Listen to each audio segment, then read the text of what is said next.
¿Qué tal? Buenas tardes. En esta ocasión nos corresponderá abordar los dos elementos restantes del delito, denominados, como ya lo señalamos anteriormente, en este caso, antijuridicidad y punibilidad, con sus respectivos elementos negativos. En el caso de la antijuridicidad, debemos retomar en esta ocasión la definición que al respecto nos realiza José Ángel Medina Narváez, que la define como la violación del valor o bien jurídico protegido a que se contrae el respectivo tipo penal sin que opere causa de justificación alguna. En ese sentido, es muy importante señalar cómo se encuentran integradas estas causas de justificación a que se refiere el propio Código Penal Federal. El Código Penal Federal, en su artículo 15 específicamente, establece como elementos negativos de la antijuridicidad, es decir, causas de justificación o de juridicidad, la legítima defensa, que en este caso está preceptuada en la fracción cuarta del mencionado artículo 15 y que significa o define la propia ley penal como cuando se repela una agresión real, actual o inminente y sin derecho en protección de bienes jurídicos propios o ajenos, siempre que exista necesidad de la defensa racional de los medios empleados y no medie provocación dolosa suficiente e inmediata por parte del agredido o de la persona a quien se defiende. También señala el párrafo segundo de ese mismo numeral que se presumirá como defensa legítima, salvo prueba en contrario, el hecho de causar daño a quien por cualquier medio trate de penetrar sin derecho al hogar del agente, al de su familia o a sus dependencias o a los de cualquier persona que tenga la obligación de defender al sitio donde se encuentren bienes propios o ajenos respecto de los que exista la misma obligación o bien. También es importante señalar en este caso que un ejemplo de este tipo de causa de justificación denominada legítima defensa lo puede significar la irrupción injustificada a un domicilio. Ustedes habrán escuchado en alguna ocasión que este tema precisamente ha sido materia de debate, precisamente porque la irrupción injustificada a un domicilio precisamente representa una agresión real, actual o inminente y sin derecho, y los moradores de ese domicilio evidentemente están protegidos por la ley para salvaguardar los bienes jurídicos que en el mismo domicilio se encuentran. Obviamente, el principal bien jurídico es precisamente la vida de las personas que están ahí y su integridad, así como los bienes. En ese sentido, debemos tomar ahora el segundo elemento negativo del delito de esta causa de justificación, denominado estado de necesidad justificante.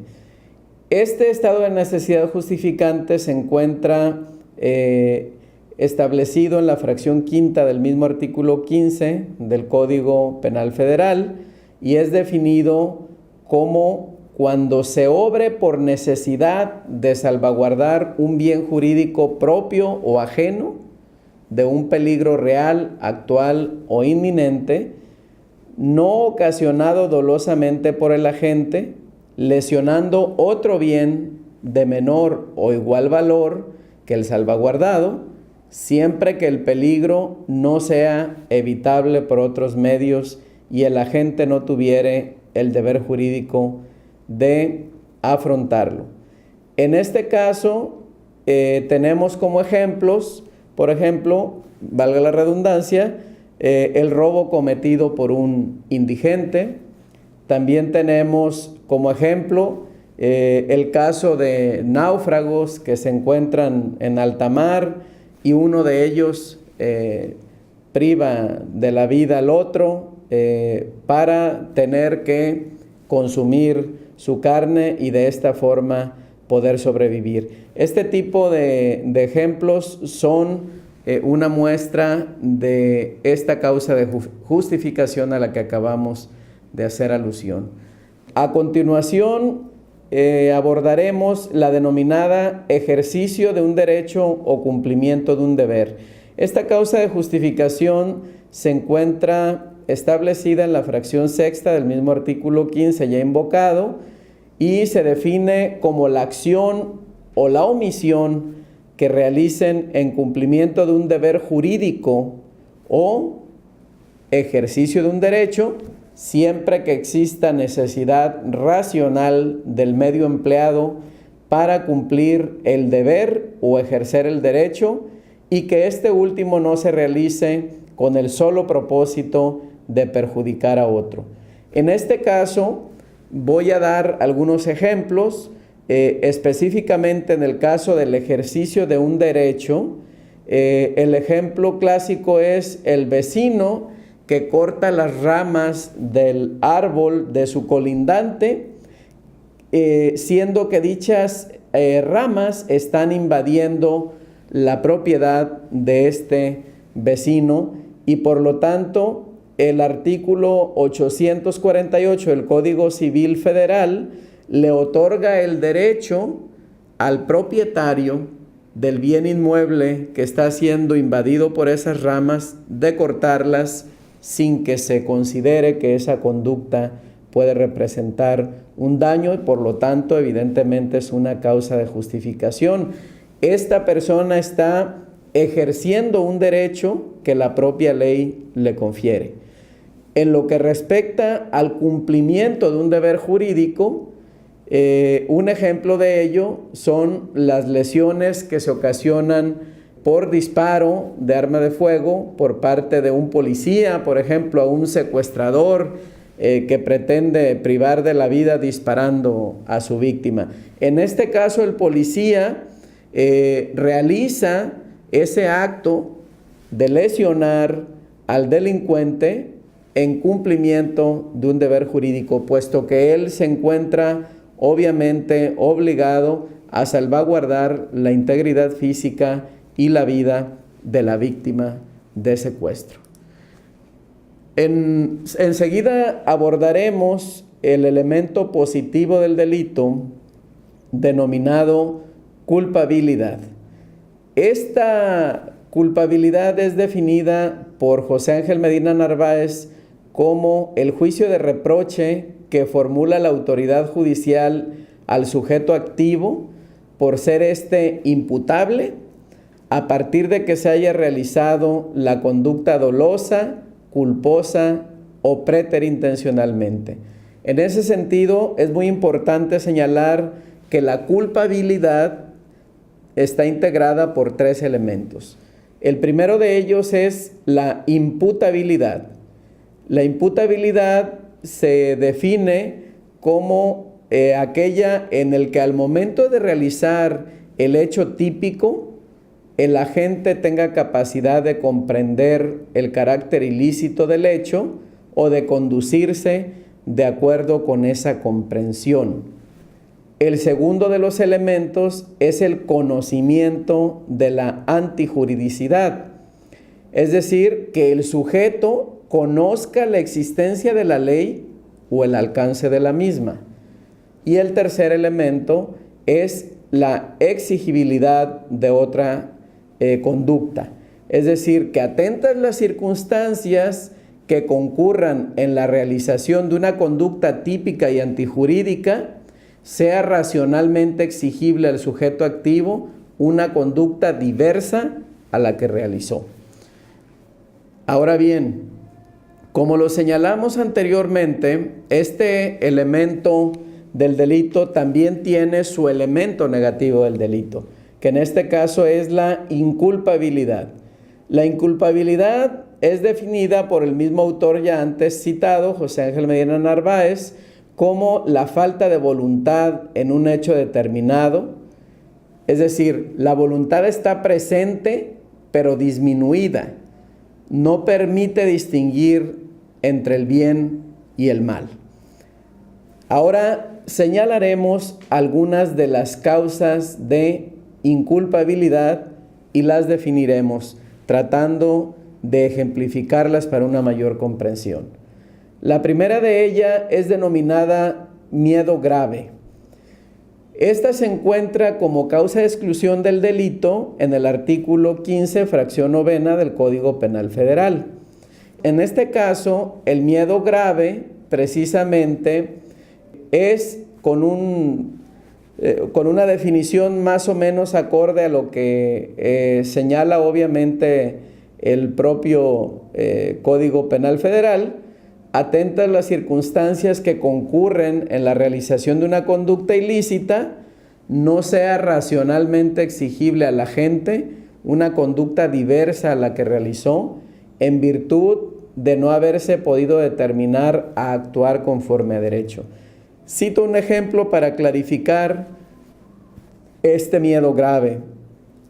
Una persona que padece de aracnofobia, de pronto cae del techo una araña y esta persona obviamente entra en pánico inmediatamente, es una reacción natural, y esta persona sale huyendo del lugar y al salir rompe, impacta contra el cristal de la puerta y lo destruye. En este caso, evidentemente, no habrá delito, puesto que a esta persona no le era exigible una conducta diversa. Esta reacción, obviamente, de su organismo, precisamente porque es una persona que sufre de aracnofobia, le imposibilita en determinado momento actuar de manera distinta. Ahora bien, tenemos otra causa de inculpabilidad que se denomina trastorno mental transitorio. Este es definido por la fracción séptima del artículo 15 del Código Penal Federal como aquella en que al momento de realizar el hecho típico, el agente no tenga la capacidad de comprender el carácter ilícito de aquel o de conducirse de acuerdo con esa comprensión en virtud de padecer trastorno mental o desarrollo intelectual retardado, a no ser que la gente hubiere preordenado su trastorno mental dolosa o culposamente, en cuyo caso responderá por el resultado típico siempre y cuando lo haya previsto o le fuera previsible.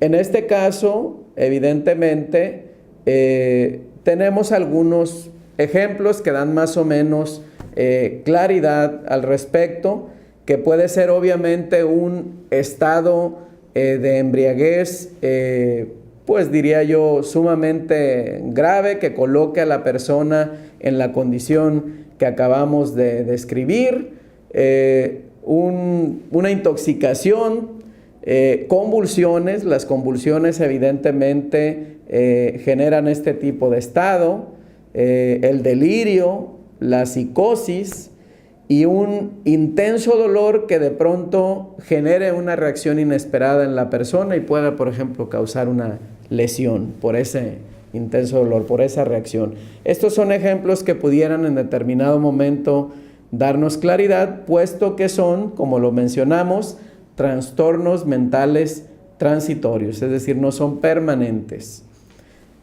Ahora abordaremos la causa de inculpabilidad que se denomina error de prohibición. Esta causa de inculpabilidad, error de prohibición invencible específicamente, Es una causa de exclusión del delito que está considerada en el artículo 15, fracción séptima, inciso B, del Código Penal Federal.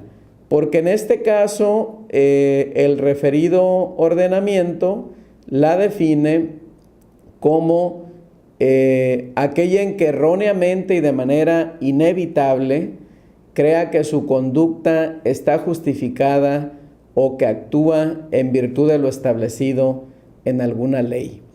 En este caso es una causa de inculpabilidad, que es un elemento negativo también del delito, como ya lo señalamos, y un ejemplo claro de esto puede ser el caso de la excusa absolutoria denominada aborto. En este caso, específicamente, la hipótesis se refiere a cuando el producto presenta alteraciones genéticas o congénitas que ponen en riesgo su subsistencia. Al respecto se ha pronunciado el Pleno de la Suprema Corte de Justicia de la Nación en la tesis 10/2002, con número de registro 187.885, en donde se aborda precisamente esta excusa absolutoria. Ahora bien, existe también otra causa de inculpabilidad denominada estado de necesidad disculpante. Este ya fue abordado previamente en la exposición que acabamos de realizar. Enseguida abordaremos la siguiente causa de inculpabilidad denominada inimputabilidad.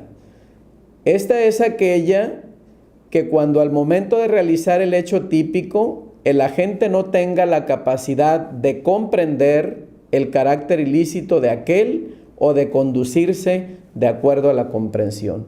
En este caso encontramos a personas con trastornos mentales, como ejemplo.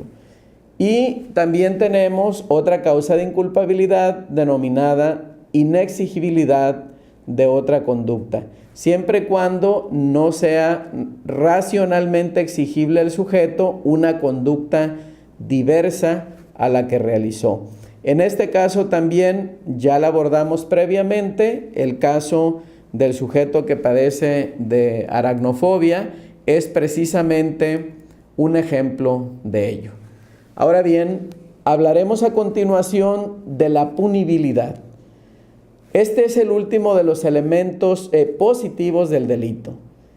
La punibilidad, de acuerdo a Miguel Ángel Medina Narváez, es la descripción general y abstracta de privación o restricción de bienes contenida en una norma especial formulada por el legislador, dentro de cuyos parámetros se aplicará la sanción delimitada en la norma a una conducta típica, antijurídica y culpable. En ese sentido, es importante señalar que la punibilidad es considerada por algunos doctrinistas como una consecuencia o resultado del delito y no como un elemento de este. La punibilidad es un elemento del delito, puesto que la conducta típica, sin una pena, carecería de fuerza coactiva del Estado y por ello no habría sanción para la misma. Por tanto, compartimos obviamente el concepto de punibilidad que tiene el autor antecitado. Ahora bien, es importante que señalemos para una mayor claridad, evidentemente, algunos elementos que son importantes al respecto. Ejemplo de ello, es importante definir ¿qué es la pena? En este sentido, la primera sala de la Suprema Corte de Justicia de la Nación, en la tesis con registro 295482, ha definido la pena en los siguientes términos. La pena, ante todo, es el fundamento del delito. Se pena porque se procesa y se procesa porque se pena. Es decir, que cuando una conducta humana infringe la ley, por un acto de omisión de un deber de cuidado o porque su acción la determina la intensidad del dolo, en uno y en otro caso, esta referida consecuencia jurídica de punibilidad en la que no solo se evalúa el daño concreto, sino además la personalidad del autor. Es decir, es sumamente importante que tengamos presente qué es la pena, es decir, cuál es uno de los fines del derecho penal, como lo señalamos al inicio de este curso. Y en el siguiente bloque analizaremos a detalle cuáles son las penas y las medidas de seguridad que tiene prevista nuestra legislación sustantiva penal. Por el momento sería todo. Muchas gracias.